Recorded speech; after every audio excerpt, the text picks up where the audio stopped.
안녕하세요. 여러분들은 결혼할 때 주례사를 읊어주시는 말 중에 어떤 말들이 떠오르시나요?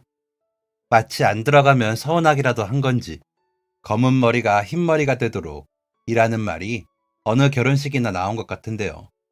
저희 결혼할 때도 주례 선생님께서 주례사를 하실 때 검은 머리가 흰 팥뿌리처럼 휘어지도록 해로하시길 바라겠습니다. 라고 하셨던 게 기억이 납니다.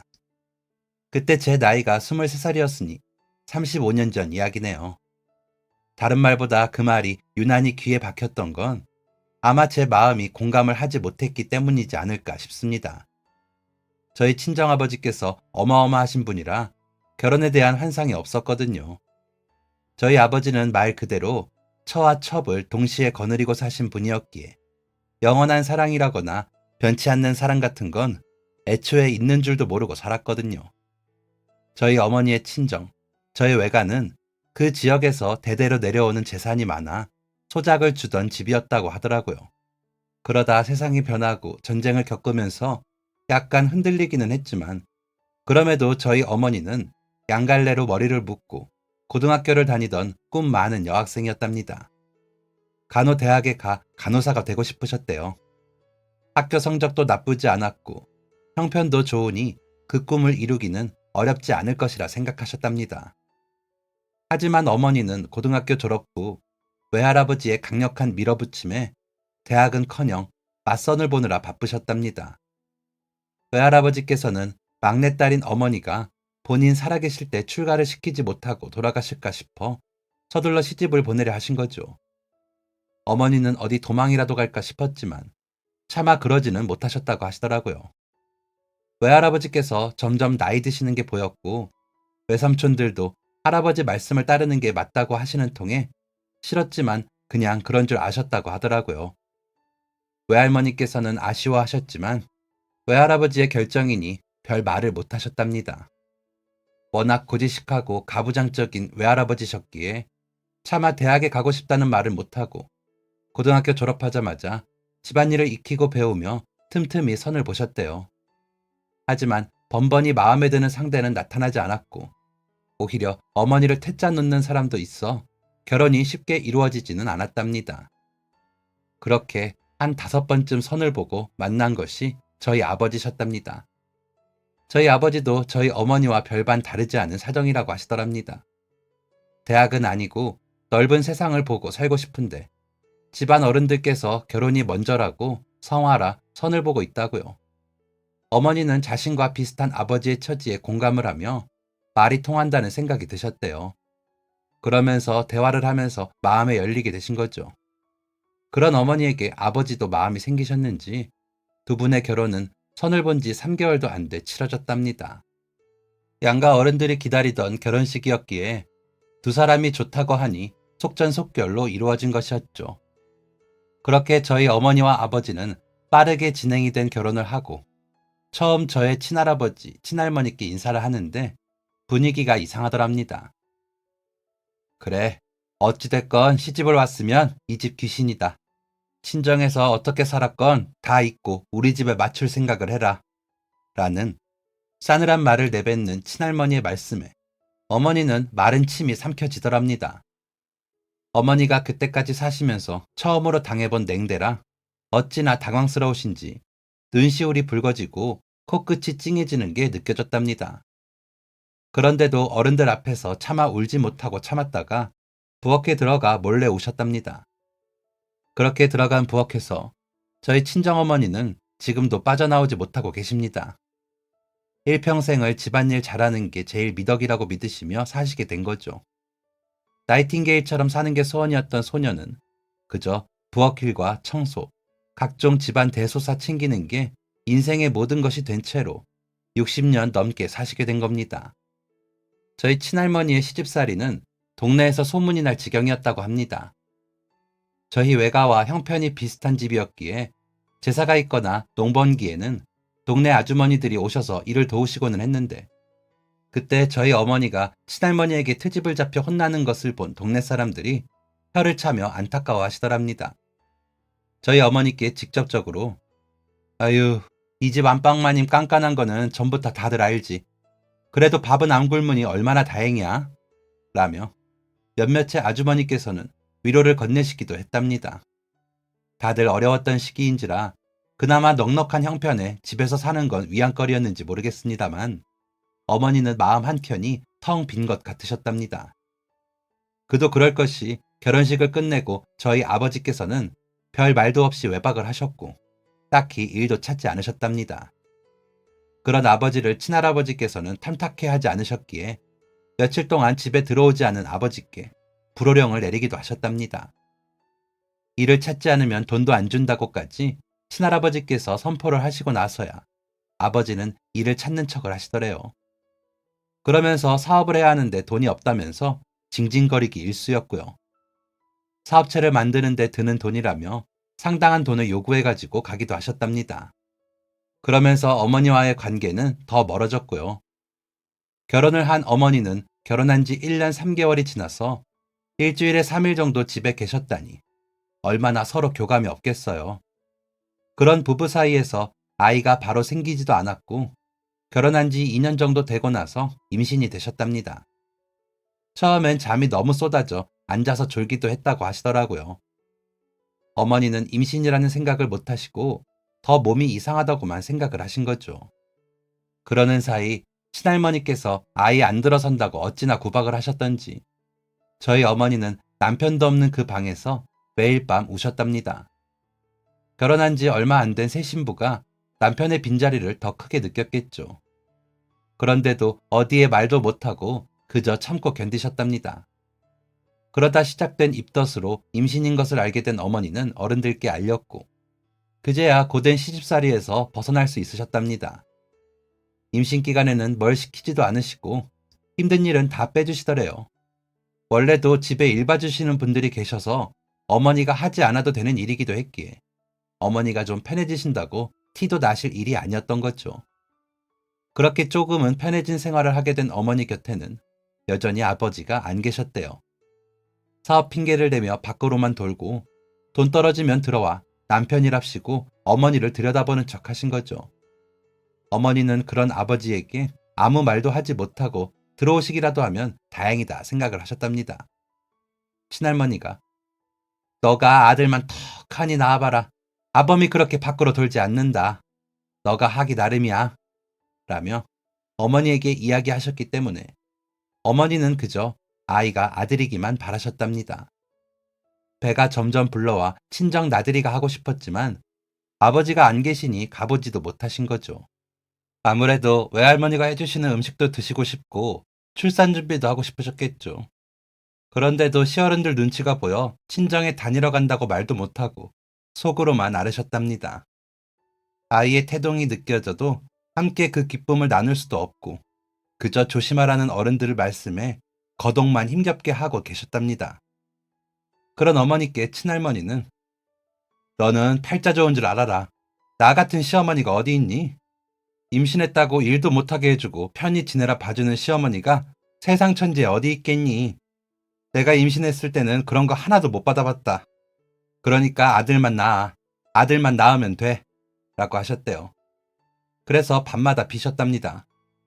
제발 아버지 닮은 아들 낳게 해달라고요. 배가 점점 더 나올수록 어른들은 배가 아들 모양이라며 아들이라고 확신하셨고 아이 물건들도 다 남자아이에 맞게 준비를 해주셨답니다. 그런데 낳아보니 덜컥 저였던 거죠. 딸이요. 산파 할머니도 그렇고 같이 도움을 주던 아주머니도 그렇고 진통을 심하게 겪은 어머니를 위로하며 첫 딸은 살림 미천이래 라고 하셨지만 친할머니께서는 내가 그렇게 편의를 봐줬는데 딸을 낳았니? 우리 집안 자손 귀한 거 알아 몰라. 아휴, 아들 많은 집 딸이라더니 이게 뭐냐? 라며 역정을 내셨답니다. 그 덕에 어머니는 저를 낳고 엉엉 우셨다고 해요. 어찌나 서럽던지 눈물이 주룩주룩 나시더래요. 남편도 없이 꼬박 이틀을 진통을 해 아이를 낳았는데 수고했다고 해주시기는커녕 딸을 낳은 것에 대한 비난만 하시니 그렇게 비통하시더래요. 그렇다고 한번 따져보지도 못하고 그저 훌쩍이며 젖을 물리셨답니다. 그런데 젖을 빠는 제가 너무 예뻐서 얼마나 뭐가 힘들었는지 기억도 나지 않았답니다.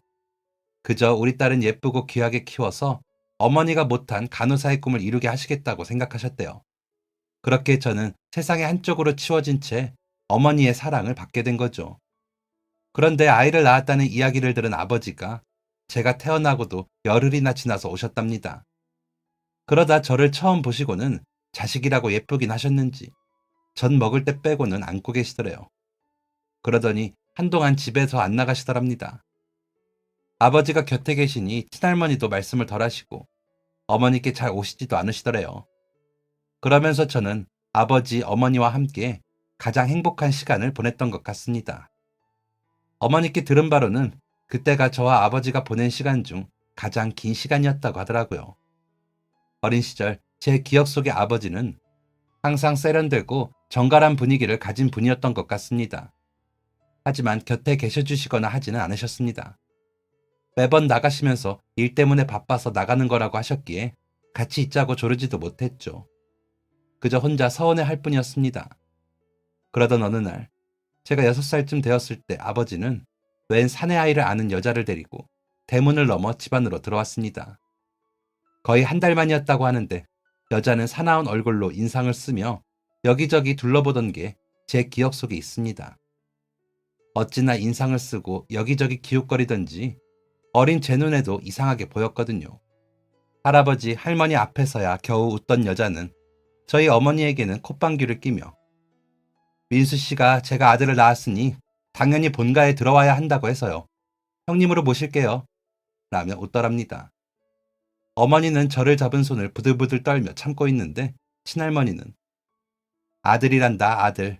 너 호적에 올릴 아이니까 오늘부터 너 아들이다. 예쁘지 않니? 인숙이랑은 또 다르지?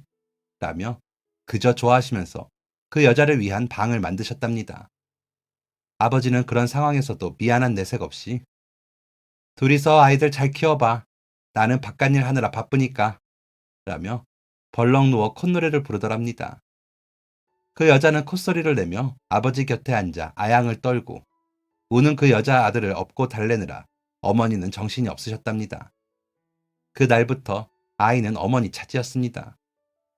호적에 올릴 아들이라는 그 아이는 어머니의 또 다른 일거리였고 저는 어머니의 옆자리까지 뺏기고 혼자서 조용히 자라야 했습니다. 세상의 전부가 사라지는 기분이었던 것 같습니다. 그래서 더 보채고 징징거렸겠죠. 샘도 나고 아버지가 외간 여자와 히히덕거리고 있으니 제가 보기에도 얼마나 이상했겠습니까? 그런 저를 친할머니는 혼을 내시면서 계집애가 일이 못되겠구니 어디서 징징거리는 소리를 내는 거야? 라며 저를 부엌 한쪽 귀퉁이에 세워 놓으시더랍니다. 그때가 날이 꽤나 추워 입김이 나던 때인데 부엌 안도 아니고 밖에 세워두니 어린아이가 얼마나 힘들었겠습니까? 그런데도 할머니의 서슬퍼런 체근이 두려워 제대로 소리를 내서 울지도 못하고 껄떡껄떡 넘어가고 있더랍니다. 어머니는 그런 저를 감싸며 부엌 안으로 들어가 불 옆에 세워 놓으시고 제 몸을 살피시다가 우셨답니다. 남편 노릇도 못하는 사람이 아버지 노릇도 못한다는 생각에 어머니가 너무 미안해서 우셨습니다. 저를 데리고 친정으로 가버릴까도 생각하셨지만 외할머니의 얼굴이 떠올라 도저히 못 그러시겠더래요. 저를 낳고 몸조리를 겨우 하고는 간 친정 나들이 때 우시던 외할머니의 모습이 눈에 아른거려서 외갓집으로는 도저히 갈 수가 없더랍니다. 그렇게 소가리를 하며 견디시던 어머니에게 저는 유일한 말동무이자 동지였습니다. 그 여자와 아버지가 낳아온 아이는 아들이라는 이유로 친할아버지, 친할머니께 사랑을 독차지했습니다. 그 여자는 절로 얻는 것이 많았고요. 반대로 저와 어머니는 집안의 모든 일을 해야 했죠. 아버지는 어머니를 점점 더 멀리했고 그 여자가 또 다시 임신을 하자 다시 집에 들어오지 않기 시작했습니다. 그 여자는 배는 불러오는데 아버지가 들어오지 않자 점점 더 본인 아들에게 집착을 하더니 불면 날아갈까 놓으면 깨질까 싶게 돌봤습니다. 그러다 하루는 마당을 지나쳐 심부름을 가던 저를 따라가겠다며 달려나오던 그 아이가 혼자 넘어지는 일이 있었습니다. 저는 일으켜 세워주려고 다가가는 걸 그 여자가 보더니 제 뺨을 때리더군요. 우리 귀한 아들 잘못되면 어쩌려고 넘어뜨리고 그러니? 어디서 이 집 귀한 아들을! 이라며 소리까지 치고요. 마당에 고추를 널어놓으며 모든 상황을 본 어머니는 자네 이게 뭐 하는 거야? 아이가 혼자 넘어지지 않았어? 아이들 사이 벌어지게 어른이 뭐 하는 짓이야? 라며 처음으로 큰 소리를 내셨습니다. 그러자 그 여자는 비웃으며 참나, 그래도 제 새끼라고 발끈할 줄은 아네. 어쨌거나 우리 석진이가 귀한 아이인 건 맞잖아요. 그러게 진작 나갔으면 서로 얼굴 붉힐 일도 없겠구만. 이라더니 아이를 안고 방으로 들어갔습니다. 어머니는 제 뺨을 어루만져 주시며 애미가 미안해. 아팠지? 라며 눈에 눈물을 그렁그렁 하셔서는 보시더군요. 그때가 제 나이 7살쯤이었는데 아버지와 그 여자, 친할아버지, 할머니에게 어찌나 화가 나는지 그 사람들에게 복수라는 걸 하고 싶었습니다. 정확히 복수가 뭔지도 모르면서 어느 책에서 본 단어를 머릿속에 떠올린 거죠. 세상에서 제일 불쌍한 우리 어머니를 위해 내가 할 수 있는 일이 당장에 없다는 것이 너무 슬펐습니다. 한 3달 정도 집에 들어오지 않던 아버지는 돌아와 그 여자가 낳은 둘째를 본체만 채 하더니 집 얻어놨으니 거기서 지내도록 해. 애들은 우리 색시가 잘 키워줄 거야. 너 같은 여자보다 잘 배우고 집안도 좋은 여자이니 아이들 교육은 신경 쓰지 말고 심성이 고와서 아이들 차별 없이 잘 키울 게다. 그러니 이제 짐 싸. 라고 하더군요. 그 여자는 못 나간다며 울고불고 난리를 치는데 아버지는 사람을 시켜 그 여자 짐을 다 옮겼습니다. 그러면서 저와 어머니에게 와 그간 서운했지. 이제 험한 꼴 그만 보게 할 테니 마음 풀고 지내. 애들 건사는 알아서 잘해주고 라며 인심을 쓰듯이 말하더군요. 어머니는 그런 아버지에게 젖을 떼지 못한 아이를 엄마와 떼어낼 수 없으니 아이가 자랄 동안만이라도 그 사람 곁에서 지내게 해주세요. 라고만 하시더군요. 아버지는 어머니 말에 그래, 그 정도는 저 여자도 감당을 하겠지. 낳는 대로 아들만 낳겠다더니 저도 딸을 낳고는 어디 뻔뻔하게 붙어 살려고 하는지 라며 혀를 차며 어머니와 제가 지내는 방을 나섰습니다. 그런 아버지의 뒷모습을 보며 남자라는 인간들에 대한 경멸이 생기더군요. 하지만 어머니는 제 머리를 쓰다듬으시며 인수가 아버지가 다 뜻이 있어 저러시는 거야. 그래도 인숙이에게는 좋은 아버지이시니 괜히 마음 다치지 말아라 라고 하셨습니다. 어머니 말대로 아버지는 저를 예뻐하셨습니다. 오다 가다 만나면 안아주시고 예쁜 옷이나 머리핀 같은 것들도 잔뜩 사다 주셨으니까요. 하지만 어머니에게 함부로 하는 사람들과 한편이라고 생각했기에 저는 아버지가 좋지 않았습니다. 그저 주면 받고 안으면 안기고 할 뿐이었죠. 애교를 부리거나 아양을 떠는 일은 못했습니다. 하고 싶지 않은 것이기도 했고요. 그런 어린 날의 기억 때문인지 저는 애교는커녕 제 자신을 꾸미는 일에도 야박하게 커갔습니다. 화려하게 꾸미는 건 그 여자를 따라하는 것 같은 기분이 들기도 했고 어머니에 대한 배신처럼 느껴졌다고 할까요? 그런데도 어머니의 사랑을 많이 받고 자란 덕인지 성격은 모나지 않은 편이었습니다. 동생들에게도 딱히 곁을 내주진 않았지만 그렇다고 경계하거나 모질게 대하지도 않았습니다. 어머니가 그러하시듯 저 역시 그 아이들이 부모를 선택하여 태어나지 않았다는 것을 알았기에 잘 대해줬습니다. 가끔 미울 때도 있기는 있었죠. 특히나 남동생을 대하시는 친할아버지, 친할머니의 태도가 괜히 심통을 불러왔다고 해야 할까요? 하지만 막내 여동생은 저보다도 못한 대우를 받으며 컸기에 가여웠습니다. 그 아이가 9살쯤 되었을 때 학교를 마치고 돌아와 대성통곡을 하기에 어머니가 달랬으나 가시지 않고 제가 집에 도착할 때까지 울고 있더라고요.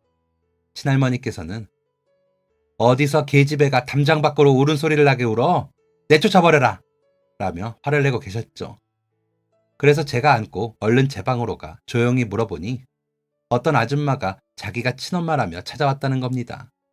무서워서 도망쳐 오기는 했는데 그간 할머니께서 쥐도 안 물어갈 계집애를 그냥 쳐버리지 뭐하러 찾아왔을까?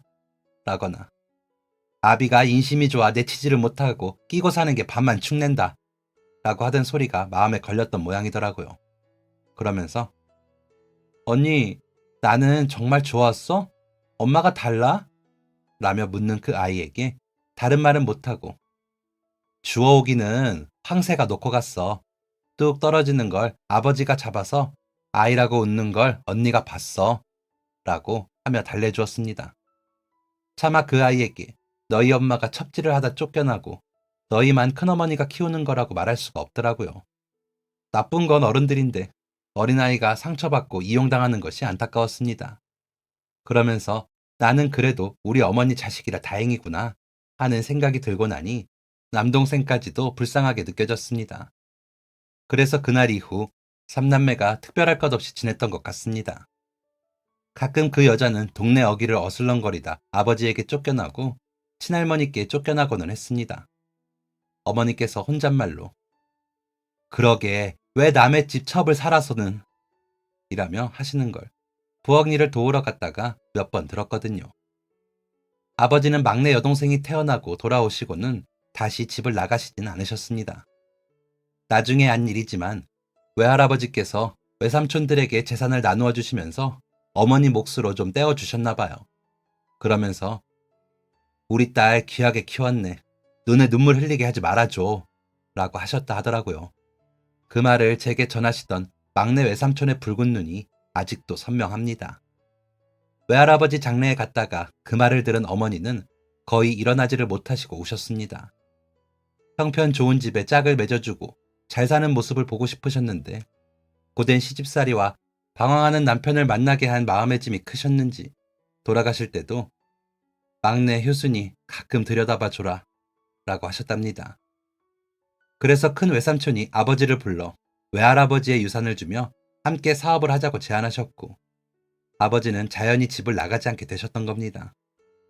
저는 그런 줄도 모르고 아버지가 이제는 정신을 차리고 어머니를 힘들게 하지 않을 거라는 기대를 했었습니다.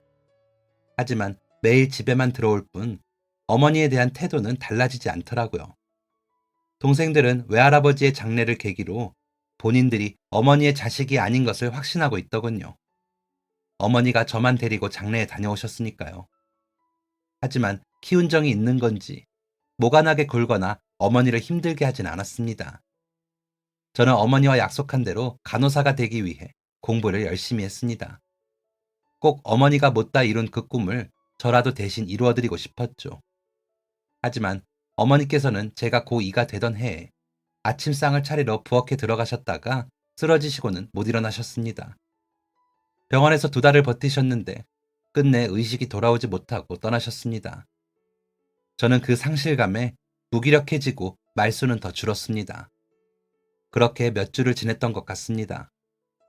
그러다 어머니의 짐을 제 손으로 직접 정리하고 싶어 어머니 방에 들어갔습니다. 어머니 옷과 몇 안 되는 장신구, 결혼할 때 받았다며 제가 시집갈 때 주시겠다던 가락지 정도인 어머니의 짐은 단촐했습니다.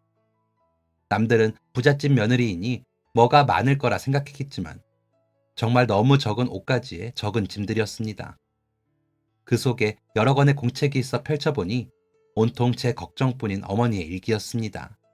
주로 제가 잘 지내줘서 고맙다는 내용이었지만 특히나 우리 인숙이가 나 대신 간호사가 되어준다고 했다. 우리 인숙이는 나보다 더 담대하고 영리한 아이니까 정말 좋은 간호사가 될 것이다. 부족한 나처럼 절대 포기하지 않고 꼭 해내주기를 바랄 뿐이다. 라고 적힌 부분을 읽을 때는 엄마의 짐들을 끌어안고 울었습니다. 어머니의 방 건너편에 있는 아버지 방에서도 그 울음소리가 들린 건지 와서는 인수가 너는 걱정 말아라. 아버지가 너 대학도 보내주고 시집도 좋은 집으로 보내주마. 알았지? 라고 하는데도 저는 그저 엉엉 울었습니다. 그리고는 결심을 했습니다. 꼭 해내겠다고 말이죠. 동생들은 어머니가 돌아가신 이후로 마주치면 제 눈치만 보고 전처럼 대하지를 못하기에 더 씩씩한 척 잘 지내려고 했습니다. 대학만 가면 이 지긋지긋한 집구석 벗어나 자유롭게 살면서 저 하고 싶은 것만 하겠다고 생각하면서요. 그러고는 정말 집에서 3시간 정도 떨어진 곳의 대학에 간호과에 합격을 했고 기숙사에 들어가며 집을 벗어날 수 있었습니다. 방학 때마다 집에 꼭 가기로 아버지와 약속을 하고서야 겨우 갈 수 있었죠. 너무 멀다고 안 보내주려고 하더라고요. 나이팅게일 선서식을 할 때는 어머니가 생각나 눈물이 멈추지를 않아 주변의 눈치를 보느라 혼이 났습니다. 어머니가 꼭 하늘에서 제 모습을 봐주시기를 바라고 바랄 뿐이었습니다. 제가 대학에 들어가고 얼마 후 아버지는 재혼 소식을 전하더군요. 아버지의 글을 읽으면서 몇 번을 부들거렸는지 모릅니다. 가지 않을까 하다가 동생들이 마음에 걸려 집으로 향했습니다. 재혼식이라 하여 거하게 식을 올리진 않았지만 동네 잔치 정도로 하더군요. 어머니가 돌아가신 지 3년도 되지 않았는데 웃으며 다른 사람과 부부가 되려는 아버지의 뻔뻔함이 역하게 싫었습니다. 동생들은 더 기가 죽은 듯 고개를 들지 못했고 새어머니가 된 저보다 13살이 많다는 그분은 새색시 노릇에 푹 빠져 보였습니다. 외삼촌들도 초대가 되셨는지 불쾌한 얼굴로 앉아 계시다 저를 보시고는 아는 체를 하시더군요. 그러시더니 불편하면 삼촌네 집으로 와. 괜히 여기서 모난 돌처럼 끼어있지 말고. 너희 외할머니는 이 소식 듣고 며칠을 알아 누우셨다. 인숙이 너 걱정도 많이 하시고 너희 아빠가 아직 못 가져간 너희 엄마 유산도 조금 있어. 너 몫으로 좀 떼어달라고 너희 엄마가 부탁을 해서 그랬는데 죽을 거 알고 그런 사람처럼. 아무튼 그런 줄 알아라. 우리는 이만 간다. 오래 있을 자리도 아니고. 라더니 일어나셨습니다. 아마도 친할머니가 외삼촌들에게도 기별을 넣으셨을 겁니다. 본인 아들 혼자 된 것을 제가 대학에 가기 전부터 안타까워하며 여기저기 선자리를 알아본다는 말을 했었으니까요. 아직 젊은 남자가 어떻게 혼자 살아 짝을 지어줘야지 라며 성하였죠. 새엄마라는 사람은 아직 아이를 낳을 수 있을 정도의 연령이니 아마 또 아들을 바라겠구나 하는 생각이 드니 구역질이 올라왔습니다. 뒤뜰로 달려가 헛구역질을 해대며 속에 있는 것을 개어내려 해봤지만 되지 않더라고요. 그러다 그냥 집 밖으로 달려나와 학교로 가는 버스에 몸을 실었습니다. 그 뒤로는 집에 가지 않았던 것 같습니다. 외갓집과 외삼촌 댁에만 돌아가며 신세를 지고는 다시 학교로 돌아갔죠. 워낙 바쁜 과라 방학이 길지 않은 것이 다행이라는 생각이 들었습니다. 아버지는 몇 차례 편지를 보내 집으로 와 새어머니와 대면할 것을 권했으나 번번이 제가 가지 않자 한 번은 학교로 찾아왔더군요. 그래서 제자리가 그 집에 있기는 한가요? 새어머니와 이룬 가정, 할머니 소원대로 아들 하나 더 낳고 행복하게 사세요. 라고 했더니 아버지는 펑펑 우시면서 그래도 인숙이 너가 나에게 이러면 안 되지. 내가 너를 얼마나 아꼈는데. 석진이도 그렇고 미진이도 그렇고 너희는 왜 이 아비탄만 하니? 안 그래도 너희 새어머니가 임신을 했다더구나. 그러니까 너가 와서 새어머니도 봐주고 가까이 지내면서 너희 할머니도 편찮으신 곳 없나 봐드리고 라고 하는데 더 하실 말씀 없으시면 들어가 볼게요. 그리고 저 곧 졸업하면 시험 치르고 하느라 바빠요. 라고는 들어가 버렸습니다. 그러고는 편지도 없고 찾아오지도 않더군요. 그래서 나 같은 건 다 잊고 사나보다 하면서도 제 나름 바쁘게 지냈습니다. 등록금과 생활비는 어머니가 남기신 유산으로 해결했습니다. 돈을 안 붙이면 제가 굽히고 들어갈 줄 아는 건지 괘씸해 돈도 보내지 말자 생각을 한 건지 주지 않기에 외삼촌께 부탁해 그렇게 했죠. 저는 어머니의 뜻대로 바라시던 그대로 간호사가 되어야 했으니까요. 외롭기도 하고 힘들기도 했지만 그래도 어머니가 지켜주실 거라고 믿고 열심히 했습니다. 그렇게 노력한 결과 저는 시험에 합격을 했고 제법 큰 그 지역 병원에 취직을 할 수 있었습니다. 다행히도 간호사들이 묵을 수 있는 숙소가 병원 가까이에 있어 큰 돈을 들이지 않아도 지낼 수 있겠더라고요. 그래도 자식이라고 취직을 하고서 집으로 편지를 보내 취직이 되었으니 염려 말고 계시라며 알렸습니다. 혹시나 무슨 일이 있으면 연락하라고 병원이 어디인지도 알렸고요. 그러고 얼마 뒤 친할머니의 부고가 오더군요. 친할아버지가 몇 년째 누워서 생활을 하셔서 그 병수발을 다 하다가 병이 났다고 이야기를 듣긴 했지만 갑작스러워 놀랐습니다. 제가 집에 들어서니 아버지는 신발도 신지 않고 달려와 왔니? 할머니가 너 많이 모르셨다. 얼른 가서 할머니한테 인사부터 해. 라더군요. 남동생은 아버지와 상주 노릇을 하느라 힘들어 보였고 여동생은 일하느라 눈으로만 인사를 했습니다. 새어머니는 왔어요. 이렇게 마주보고 인사하는 거 처음이죠. 잘 왔어요. 얼른 인사해요. 라며 손을 잡더군요. 곁에 보여야 할 아이가 보이지 않아 살폈지만 보이지 않아 다른 곳에 맡겼거나 했습니다. 할머니 조문을 하는데 슬픔보다는 원망의 말이 더 많이 떠올랐습니다. 저승에 가서라도 우리 어머니에게 사과하시라는 생각까지 했죠. 친할아버지는 누가 보살피지 않으면 생활이 불가능해 보였습니다. 새어머니는 그런 할아버지를 보살피느라 힘들어하는 것 같더라고요. 생겼다던 아이는 갑작스러운 하열로 잃고 그 후로는 아이가 생기지 않았다고 막내 여동생이 전해줬습니다. 그러면서 언니, 나는 우리 친엄마 닮아 못됐나 봐. 할머니 돌아가신 거 지금이라도 다행이야. 나만 보면 잡아먹으려고 하는 거 무서워서 집안에서도 숨죽이고 지냈는데 이제는 안 그래도 되잖아. 라며 한숨 쉬듯 이야기하더군요. 남동생은 자신을 아끼시던 할머니가 돌아가셔서 그런지 목이 쉬도록 곡소리를 내며 울었습니다. 오랜만에 와서인지 집이 낯설고 불편하게 느껴졌습니다. 아버지는 손님을 맞다가도 저를 살피면서 눈이 마주치면 피하기를 반복하더군요. 외삼촌께 전해 듣기로 외할아버지가 물려주신 재산은 이미 다 날린 지 오래고 집안의 논과 밭도 반 이상을 팔아 다른 일을 계획 중이라고 하더라고요. 어차피 너희 외할아버지가 그 돈 주실 때 날려먹은 건 아셨지만 너희 엄마가 고생 덜 시킬까 해서 주신 거야. 라는 외삼촌의 말에서 알 수 있듯 사업에는 재주도 없는 아버지는 왜 사업에 그렇게 목을 매는 건지 모르겠더라고요. 남동생은 고등학교 졸업 후 바로 군대에 가 그 당시에도 군인이었지만 군대 가기 전까지는 그랬다고 하더라고요. 다들 왜 아버지를 쫓아다니는지 모르겠다고 한다더라고요. 막내 여동생은 상업고등학교 졸업을 앞두고 취업에 나가 격리일을 보는데 월급을 받아 다 친할머니를 드리고 용돈을 받아 썼다고 하더라고요. 모아준다고 했었다는데 아무래도 다 아버지와 남동생 주머니에 들어가지 않았을까 싶었습니다. 그래서 여동생에게 앞으로 너가 번 돈은 너가 관리해. 나중에 어떻게 될지 몰라. 라고 스치듯이 당부를 하고는 발인을 마치고 고향집 뒷산에 할머니 장집까지 갔다가 저는 병원으로 돌아갔습니다. 돌아오는 길에 외할머니께 들러 인사를 했는데 어머니와 닮은 그 모습에 괜히 눈물이 날 것 같더라고요. 어쩌면 친할머니 장례에서 울지 못한 걸 그제야 쏟았을지도 모르죠. 병원으로 돌아와 저는 여전히 집에는 잘 가지 않았고 소식을 전하지 않았습니다. 그러다 여동생이 결혼 소식을 알려왔습니다. 정확히는 아버지 몰래 도망 나와 남자와 살림을 차리고 혼인신고를 했다는 이야기였습니다. 언니라도 축하해줘.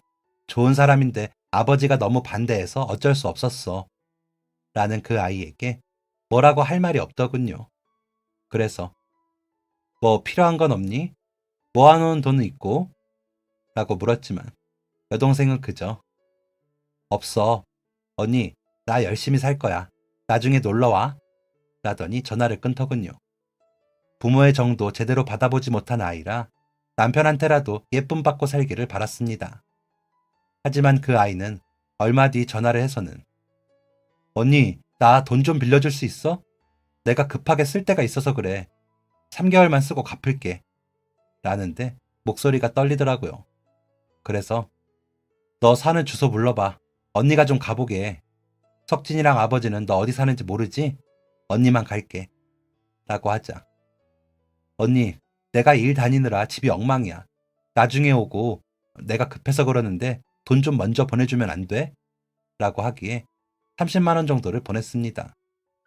받을 마음도 없었지만 조급하고 떨리는 듯한 그 아이의 말소리가 마음에 걸려 주인집 번호라고 받았던 번호로 연락을 했습니다. 전화를 받은 주인 아주머니는 색시 언니예요? 아유, 왜 이제야 연락을 해요? 얼른 와서 색시 좀 데려가요. 색시 저러다 맞아 죽겠어. 라는데 정신이 아득해지는 게 느껴지더군요. 그래서 그날 밤 택시를 타고 알아낸 주소를 보고 찾아갔습니다. 도착해보니 늦은 저녁 시간이었는데 와장창 깨지는 소리와 남자의 고함 소리가 들리더군요. 부잣집 딸이라 돈 좀 있는 줄 알았더니 이게 누구 거지로 하나? 가서 돈 가져오란 말이야! 라는 남자 말에 문을 열고 들어가니 여동생이 구석에 쪼그리고 앉아 남자에게 맞고 있었습니다. 남자를 밀어내고 동생을 감싸 안으며 도와주세요! 사람 살려요! 라고 외쳤습니다. 그제야 밖에서 지켜보던 동네 아주머니들이 모여들어 아유, 이게 뭐야 매번. 사람이 매일 이렇게 철을 때리면 어떻게 해요? 라며 말소리를 내자 남자는 당황하더니 집 밖으로 나가버렸습니다. 그중 한 아주머니가 아가씨가 이색씨 언니예요? 내가 아까 통화한 집주인이에요. 얼른 데리고 가요. 저놈 또 금방 와.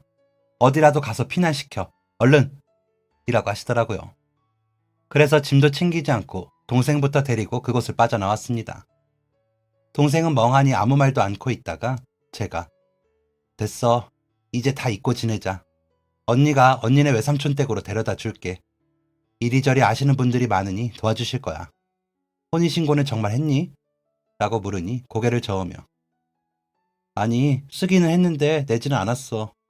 그 인간이 그거 쓴 날 밤부터 술 먹고 난동을 부리더라. 언니 미안해. 내가 괜히 짐이 되게 해서. 라는데 마음이 아프고 속상했습니다. 얼마나 의지할 곳이 없었으면 그런 남자에게 의지를 했을지 너무 안타깝더라고요. 그래서 일단은 외삼촌 댁으로 가 아이를 부탁하고는 아버지께 전화를 했습니다. 미진이 큰 외삼촌 댁에 있어요. 이상한 남자한테 꼬여서 그런 것 같아요. 많이 맞았더라고요. 아버지라도 미진이 좀 챙겨주세요. 라고 전하자 아버지는 아무 말 없이 듣기만 하더니 그래 알았다. 고맙다. 내가 내일 데리러 가마. 하고는 전화를 끊더군요. 저는 숙소에서 지냈기에 동생을 데리고 갈 수 없어 안타까웠습니다. 그리고 며칠 뒤 비번인 날 동생이 지내던 집에 찾아갔습니다. 짐이라도 챙겨주려고요. 하지만 집은 비워져 있더라고요. 주인집에 여쭤보러 갔더니 그 나쁜 놈이 그날 저녁에 와서 보더니 다음날에 지 것만 다 챙기더니 갔어. 보증금이랑 월세도 그 색시가 다 냈는데 다 챙겨가더라. 그래도 혹시 몰라 색시 짐은 내가 챙겼어. 라고 하시기에 고맙습니다. 라며 동생의 짐을 챙기는데 놀라울 정도로 너무 단촐하더라고요. 마치 어머니의 짐처럼 말이죠. 괜히 코끝이 시큰거리려 하고 있는데 아가씨 혹시 만나는 남자나 결혼 약속한 사람 있어? 라고 주인 아주머니가 물으시더라고요. 그래서 없다고 대답을 하자 저기 간호사라고 했지? 올해 나이가 몇이야? 라며 관심을 보이시더라고요. 그래서 25살이라고 하자 우리 조카가 28살인데 군대 다 다녀오고 지금은 물리치료사 하거든. 만나는 사람 없으면 한번 만나보겠어? 라며 사진을 내미시는데 눈길이 갔습니다. 미남은 아니었지만 푸근하고 동그란 얼굴이 사람이 좋아 보였거든요. 제가 관심을 보이자 아주머니는 저를 앉혀놓고 여기저기 전화를 걸더니 곧 한 아주머니가 남자를 데리고 오더라고요. 얼떨결에 대면을 하게 된 남자와 저는 주인 아주머니가 주시는 주스를 마시며 인사를 하게 되었습니다. 그러더니 그 남자의 어머니로 보이시는 분이 오늘은 얼굴만 익히고 다음에 만나서 정식으로 선을 봐요. 라면서 웃으시는데 미소가 어찌나 환한지 병원에서 만난 보호자나 환자였다면 정말 잘해드릴 마음이 생길 상이었습니다. 왜 그랬는지 그날은 그 남자보다도 어머니에게 눈길이 더 가더라고요. 저희 친할머니 같다면 절대 다시는 마주하고 싶지 않아서요. 하지만 전혀 다른 분위기에 마음이 놓이기도 했습니다. 그러더니 다음에 만날 장소와 시간을 주인 아주머니와 남자의 어머니가 정하시더니 저희에게 다음에는 둘이 만나. 꼭 다시 만나. 라며 손을 받으시더라고요. 남자는 싫다 좋다. 그렇게 몇 번을 만나는 동안 어떤 표현도 하지 않았습니다. 저도 딱히 표를 내는 사람이 아닌지라 그렇게 인사를 하고는 돌아왔습니다. 그러고는 다음 약속일부터 오고 가며 데이트인 듯 데이트는 아닌 것 같은 만남이 이어졌습니다. 남자는 별말도 없고 무뚝뚝했지만 저도 그런 사람이었기에 둘 사이에 별 말이 없는 것이 편하고 좋았습니다. 무엇보다도 제게 웃으며 친절히 해주시는 그 남자의 집안 어른들이 고마웠습니다. 단지 마음에 걸리는 것이라면 동생의 일을 그분들이 아시는 거였죠. 그 마음을 아셨는지 남자와 5번 정도 만났을 때쯤 병원으로 찾아오셨더라고요. 그러시더니 저기 우리 아들 어때요? 괜찮으면 날 잡을까 하고 우리 애는 느긋해서 내가 마음이 급해. 너무 놀랐겠지. 그런데 내가 아가씨가 너무 마음에 들어서 그래. 동생 일은 내가 묻고 지낼 테니까 라고 하시더라고요. 너무 갑작스럽고 놀랐습니다. 남자가 대화 중에 어느 계절 좋아하세요? 추위 많이 타면 겨울은 힘들겠죠? 하기에 무슨 말인가 했는데 그게 이 소린가 싶기도 하고 그렇더라고요. 그렇게 남자를 다시 만났는데 반지 하나를 쓱 내밀면서 어머니가 또 선수를 치셨어요. 나는 인숙 씨가 좋습니다. 우리 괜찮으면 결혼해 살아봅시다. 하더군요. 그래서 반지를 받고 결혼 준비를 했습니다. 아버지께는 인사를 가서는 말없는 남자를 대신해 제가 대신 이야기를 다 했습니다. 외할머니와 외삼촌들께도 인사를 시켰습니다. 아버지는 나름 여기저기 알아본 건지 선뜻 좋다고 하더군요. 외삼촌들도 건너 아시는 분이 남자의 어머니와 아는 분인데 좋은 분이시라고 하더라고요. 남자의 아버지는 남자가 군대를 제대하고 얼마 뒤 돌아가셨고 어머님만 계시는데 주변에 평판이 좋다며 알려주시더라고요. 저도 남자의 어머니 되시는 분이 좋아 보여 결심한 결혼이라 그 말에 공감을 하며 쭉 그대로 결혼을 진행시켰습니다. 아버지는 보태주겠다 했지만 괜찮아요. 엄마가 남겨주신 거 좀 남았어요. 그거랑 그동안 제가 번 돈으로 하면 돼요. 라고 거절을 했습니다. 대신 축의금이나 많이 하시라고 말을 하고는 저 혼자 결혼 준비를 했습니다. 남자는 결혼을 하고도 말이 없었습니다. 저도 속에 말을 잘 하지 않고 남편도 말을 잘 하지 않으니 집안에는 어머님의 말소리만 들렸습니다. 하지만 듣기 싫다거나 힘들게 하는 말이 아닌 오늘은 시장에 갔는데 고등어가 너무 좋더라. 그래서 기분이 좋았어. 라며 좋고 즐겁고 긍정적인 말들을 많이 해주시더라고요. 그런 어머님께 맞장구를 치며 반기면 좋았겠지만 무뚝뚝한 성격이 차마 그렇게 못하고 씩 웃기만 했습니다. 상을 차릴 때나 치울 때 제 몫의 일을 했지만 워낙 손이 빠른 어머님의 손길에 집안 일들이 이루어지게 되었습니다. 남편은 그 곁에서 돕기도 하고 가끔 나가서 어머니 간식을 사다 드리고는 했습니다. 그렇게 말보다는 행동으로 나타내는 두 사람이 부부가 되었으니 누구나 저희가 답답할 것이라고 생각했을 겁니다. 하지만 저는 괜찮더라고요. 말은 없어도 어머니를 잘 모시고 싶은 마음이 같다는 것뿐이었습니다. 어머님께서도 저희에게 따로 바라는 것은 없어도 얼른 손주 하나 받으시길 바란다고 하시면서 아이처럼 웃으시더라고요. 그러고는 아이들을 씻게 하기 위한 준비를 하고 있는데 남편은 무심하게 친구들 좀 만나고 올게. 일찍 자요. 라며 나가고는 연락이 되지 않더라고요. 안 그래도 어머니가 나가는 남편 뒤에다가 일찍 들어와 라며 말을 했지만 남편은 고개만 까딱하고 나가 걱정이었습니다. 남편은 그 예상대로 친구와 엉겨붙어 집으로 와 거실 한복판에서 잠이 드는 경우도 있었습니다. 그 정도로 눈치도 없는 남자다 보니 속이 뒤집히더라고요. 여동생은 저와 남편을 진심으로 축하해 주었습니다. 하지만 본인의 과거 때문에 제가 흠이나 잡히지 않을까 걱정이 많았습니다. 하지만 오히려 어머님은 저를 더 살펴주었습니다. 남편은 여전히 관심이 없었고 잔소리 아닌 잔소리를 듣고도 아무 생각이 없어 보이는 사람이기도 했습니다.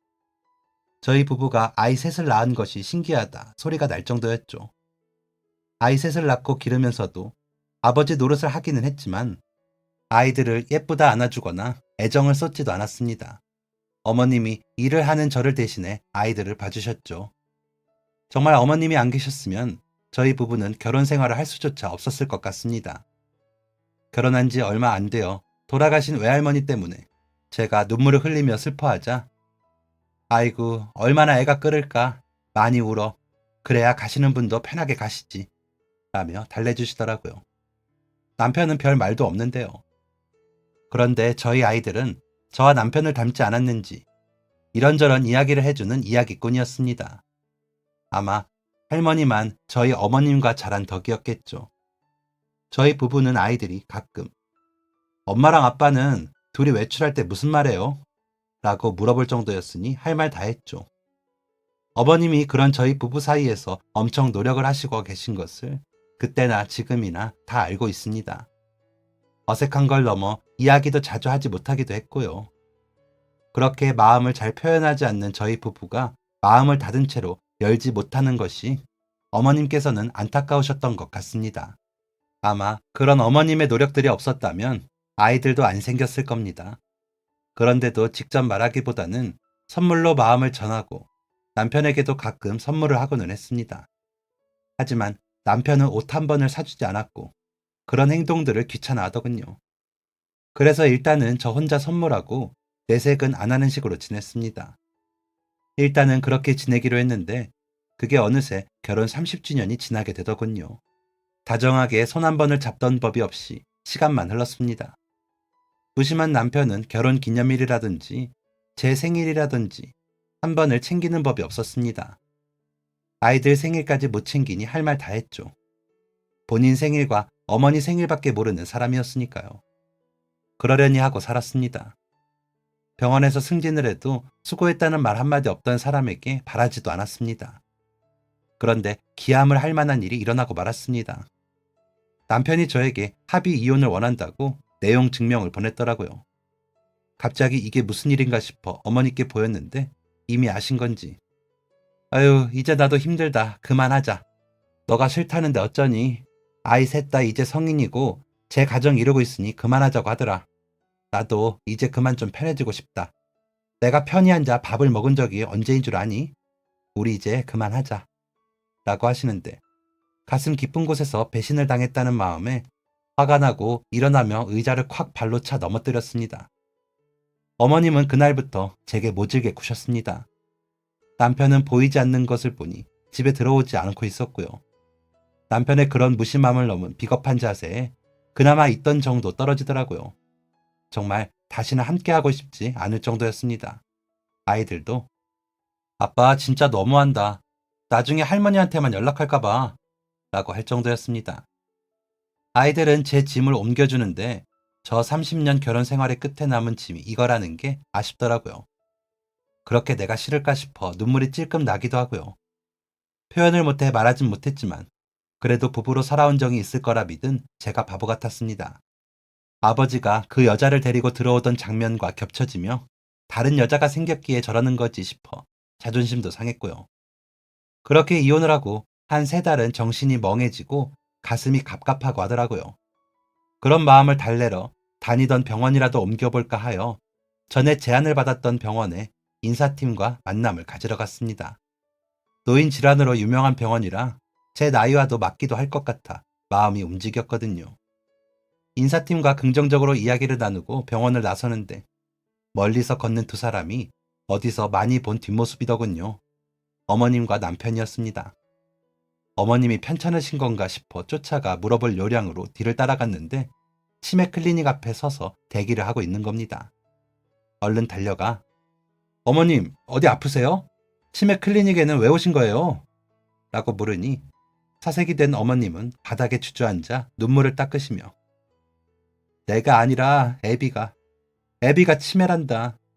평생을 살갑게 해주지도 못했는데 병수발까지 못 시킨다면서 이혼하게 해달라고 사정을 하더라. 오늘 진료보고 입원을 할지 좀 더 통원을 할지 정하기로 해서 오는 길이야. 그런데 아가, 너가 여기에는 이라고 하시는데 무슨 말인가 싶더라고요. 남편은 무심한 얼굴로 불편해 보이는데 저를 제대로 보지도 않고 원산만 보고 있고요. 이게 무슨 일인가 싶어 생각을 더듬어 보니 재산 분할도 너무 정확하게 나누었고 애들한테 가타부타 말도 없었던 게 너무 이상했는데 저는 이혼하자니 거기에만 신경을 썼더라고요. 제가 조금만 살가웠다면 남편의 변화를 알아챘을 수도 있는데 무심하게 지나쳤다고 생각을 하니 제 스스로가 원망스럽더라고요. 그 원망은 돌아가신 아버지에게까지 뻗었습니다. 왜 그렇게 해서 나를 이런 사람으로 만들었는지 원망스러웠습니다. 어머님께서는 그 와중에도 어찌됐든 이제는 우리 둘이 해결해 볼게. 애들한테는 당분간 아무 말도 말아라. 라며 남편을 챙기고 계시더라고요. 그런 어머님께 어머니, 저랑 같이 해요. 제가 그래도 30년 넘게 경력 있는 간호사인데 어머니보다는 잘하겠죠. 이 사람 아직 60대 초반의 젊은 나이인데 80 넘으신 어머니 혼자서는 힘드실 거예요. 라고 말씀드리니 어머니는 고개를 못 드시더라고요. 내가 면목이 없다 며 우셨습니다. 알고 보니 아버님처럼 조기 치매가 찾아온 상황이고 유전이기 힘든 병인데 그런 것 같다고 하시면서 주변에서 많이 도와주셔야 해요. 점점 더 안 좋아지시는 병이라 더 괴로우실 거예요. 만나야 할 사람 있으면 미리 만나게 하시고 가실 곳 있으면 서둘러 다녀오세요. 라더군요. 그래서 저는 어머니와 남편을 데리고 교회 나들이부터 다니기 시작했습니다. 가끔 정신이 들어 저에게 여보라고 부르는 남편에게 우리 이혼했거든요. 이럴 거면서 왜 그랬어요? 라고 물으면 내가? 라며 되묻는 남편이랍니다. 아이들은 전보다 더 자주 남편을 만나러 와주더군요. 고마운 일이지요. 어머님은 본인도 몸이 약해지셔서는 그래도 내가 우리 창식이 아버지 병수발 다 해봐서 경험이 있으니 할만하다 하시는데 혹시나 쓰러지실까 걱정이 됩니다. 그렇게 서로 기대어 나이 드는 게 부부인데 평생을 멀리서 의지만 하다가 이제야 가까워진 것 같다는 생각을 합니다. 우리 효준이, 효연이, 효식이 엄마랑 아버지, 할머니 걱정 그만하고 너희는 즐겁게 지내기를 바란다고 전해주십시오. 남편도 그걸 바랄 겁니다. 병에 걸렸다고 저와 헤어지는 게 최선인 사람이니까요. 저는 저희 친정 부모님처럼 살다가 남편을 보내고 싶지 않습니다. 그래서 굳건히 견뎌보려고요. 물론 법적으로는 전부인이지만요. 여러분들도 어려운 가족의 곁에서 있어주시는 마음의 여유가 생기시길 바라며 이만 글 줄이겠습니다. 감사합니다. 지금까지 사연 들어주셔서 감사합니다. 사연이 재밌으셨다면 구독과 좋아요를 눌러주세요. 감사합니다. 안녕히 계세요.